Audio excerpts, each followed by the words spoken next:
I survived a werewolf attack in the dark forest, but even as I say those words, I feel the truth sink its claws deeper into me. Maybe I didn't survive at all. Maybe I just became something else. The night it all began was ordinary in the way that most nightmares are. You never expect them until you're already inside the jaws of the dark. I had gone hiking alone. The kind of stupid, arrogant decision that makes sense in the light of day, but feels like a death sentence once night falls. The forest was endless, its trees like black spires stretching into the void, their twisted branches blotting out even the comfort of starlight. My flashlight beam cut through the dark in thin, fragile slices, but every time I turned my head, it seemed like the shadows thickened, just out of reach, closing in, watching, breathing. I had read about the legends of the forest. Old stories whispered, in the mouths of locals who refused to camp near the tree-lined tailies of claws scraping bark, and glowing eyes under the blood moon. But stories never frightened me, they entertained me. And then I saw the first sign. Claw marks gouged into the trunk of a tree so deep that flakes of wood curled outward like peeled flesh. No bear, no wolf.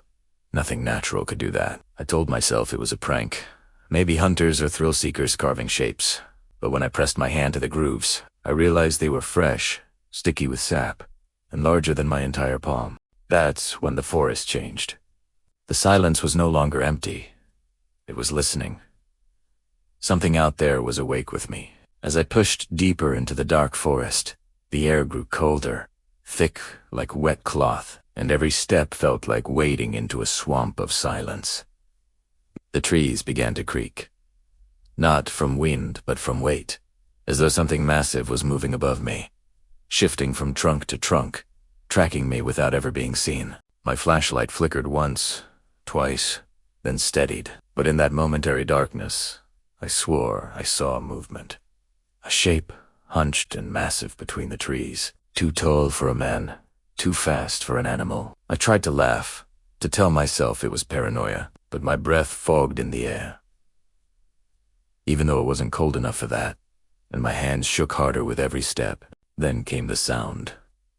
A low, rolling growl that didn't echo, that pressed against my chest from every direction at once. It wasn't the kind of sound that warns you away. It was the kind that promised you belonged to it now. I survived a werewolf attack in the dark forest, but before survival came the hunt. The first time it revealed itself, it wasn't with a full glimpse. It was a glimmer of eyes glowing from the tree line, like coals hidden under ash.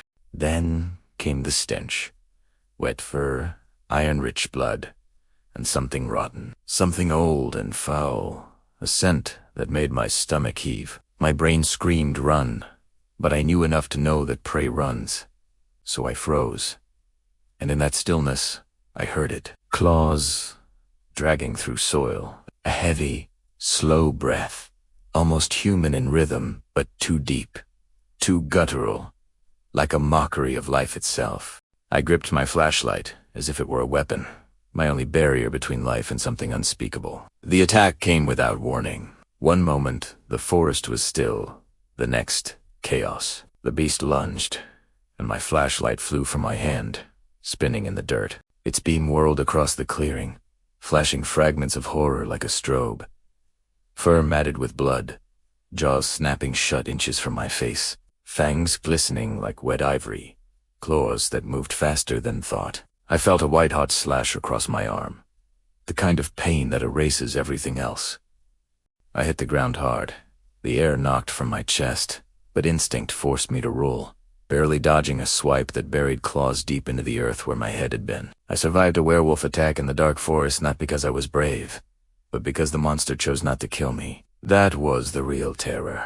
Because as I scrambled back, blood soaking my sleeve, it stopped. It loomed above me, breathing ragged and wet, and instead of striking again, it lowered its head. Its tongue dragged across the blood on its claws, slow, savoring, deliberate. Then it looked at me, not with hunger, but with recognition. And it smiled not the way humans smile, but a curling of the lips, exposing teeth in mockery of what a smile should be. It was telling me I wasn't prey.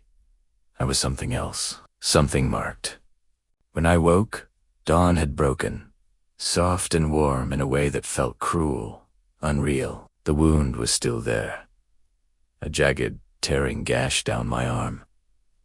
But the ground where I remembered fighting for my life was clean, untouched. No claw marks, no tracks, no blood.